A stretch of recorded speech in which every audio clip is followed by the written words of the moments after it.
Welcome to the Explainer. Today we're going to crack the code on what might be one of the most powerful and maybe misunderstood tools in engineering, the psychrometric chart. Yeah, I know. At first glance, it just looks like a total mess of lines and curves, right? But believe me, this thing right here, it's the key. It's the secret to understanding the air all around us. And honestly, it's probably the most important tool for anyone who designs the systems that keep you cool and comfortable. But here's the thing, it's really not as intimidating as it looks. The best way to think about it, it's like learning to read a map, a really cool map that charts all the invisible stuff happening in the air. So, you ready? Let's figure out how to read it. Okay, so first things first, what is this map even showing us? Well, to get the chart, we first got to understand the science behind it. And that science has a fancy name, psychrometry. All it means is the study of moist air, which is just, a mix of dry air and water vapor. This whole field, it's the absolute foundation of air conditioning. It's the science that decides if you feel comfy or all gross and sticky, whether you're at home, in the office, or even in a massive skyscraper. So think about this. Instead of messing with a ton of super complex equations, engineers can just use this one chart to see everything they need all in one place. It basically takes all those invisible properties of air and makes them visible. It lets us see exactly what's happening when we heat air up, cool it down, or change its humidity. It's pretty genius, right? All right, let's really dive in. We're going to build this chart from the ground up, piece by piece, starting with its two main axes. Just like any good map, this is where we get our coordinates.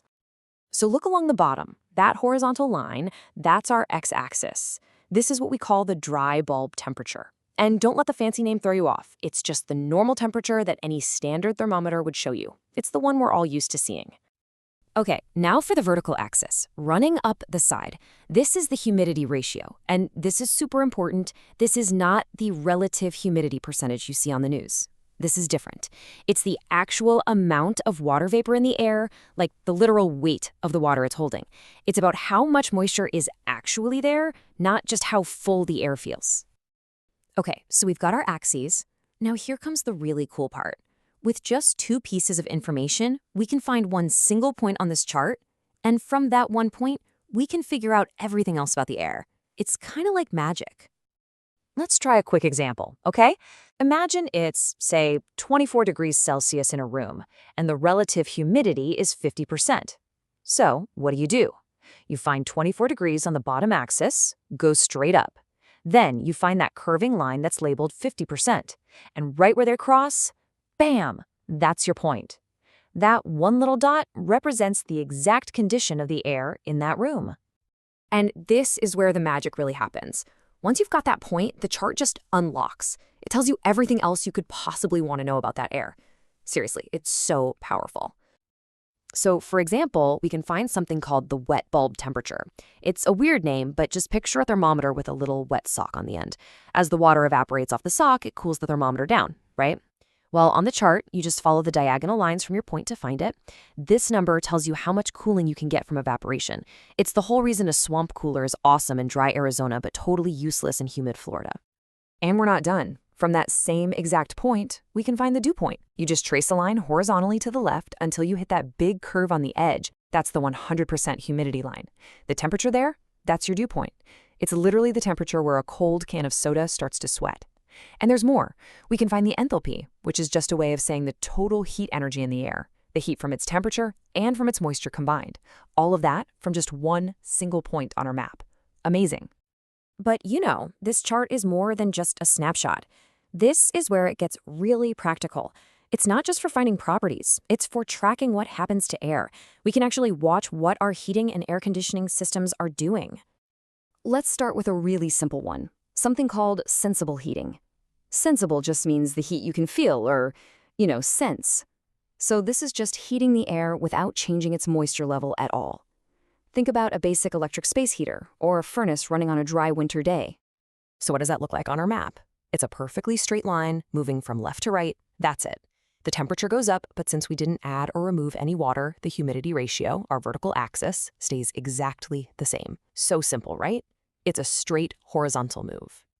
Okay, but what about the opposite? What about your air conditioner working overtime on a hot, sticky, humid summer day?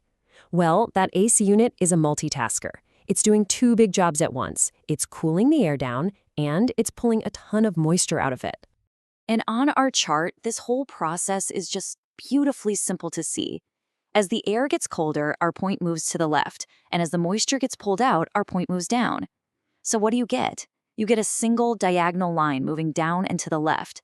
That one line shows both things happening at the same time, cooling and dehumidifying. It's all right there. Okay, so let's bring this all home. How does this connect to the real world? Why does this tangle of lines actually matter? Well, here's the big picture. This chart, it makes the invisible visible. It lets engineers literally map out the journey from hot, sticky, uncomfortable air to cool, dry, comfortable air. And by seeing that journey, they can figure out the most efficient way to get there. That means designing systems that don't waste energy, which, saves resources and saves us all money. I mean, the source material really nails it when it says the chart's whole purpose is to solve these exact problems. It takes all the guesswork out of designing these complex systems and turns it into a clear, predictable science. So the next time you feel that amazing blast of cool air from an AC unit on a muggy day, you can actually picture what's happening. You can see that point on the chart moving down and to the left on its journey toward perfect comfort. You now have the key. You can read the secret map of the air that's all around us, charting the invisible forces that make us feel comfortable every single day.